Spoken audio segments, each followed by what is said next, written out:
आया मेरी बारी है। कब्रिस्तान जाते थे तो हौल आता था। L'arrivée imminente du corps du président rwandais Paul Kagame à Kigali et le président ivoirien Alassane Ouattara rend un vibrant hommage à Paul Kagame. Sous l'impulsion de la ministre d'État Anne-Désirée Ouloto, coordonnatrice régionale du parti, une vaste tournée de sensibilisation a été entreprise pour galvaniser les troupes. Le délégué départemental a présenté cette rencontre comme un moment déterminant pour la consolidation et l'orientation stratégique du parti. Il a également tenu à saluer la mobilisation remarquable observée lors du pré-congrès de Giglo, y voyant Alassane Ouattara rend un vibrant hommage à Paul Kagame.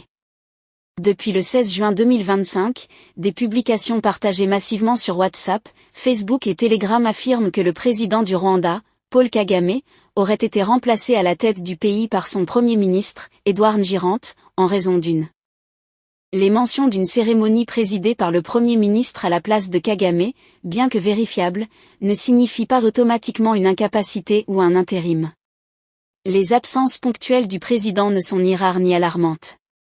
Selon une nouvelle note du département d'État américain, datée du 14 juin 2025 et publiée par le Washington Post, la Côte d'Ivoire est désormais fichée au nombre des 36 pays dont les nationaux seront frappés de restrictions de se rendre sur. Ce document signé des mains du secrétaire d'État Marco Rubio, rappelle que ces pays épinglés par l'administration Trump ont jusqu'à 60 jours pour se conformer à de nouvelles exigences, au risque de se voir interdire partiellement ou totalement.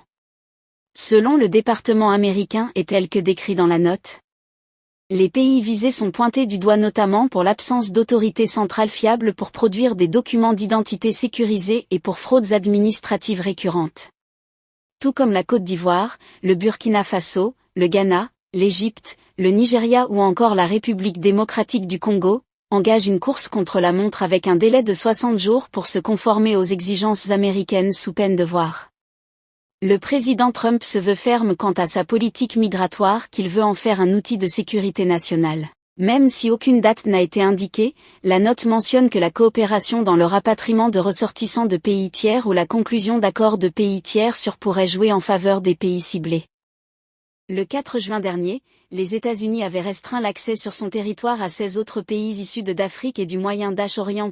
Si tu as aimé la vidéo, n'oublie pas de liker, de t'abonner et d'activer la cloche de notification, car sur cette chaîne, je t'informe de toutes les histoires, des actualités, des faits divers qui se déroulent un peu partout. Rejoins-nous en t'abonnant et à très bientôt pour une nouvelle vidéo. Votre soutien est essentiel et nous vous en sommes très reconnaissants.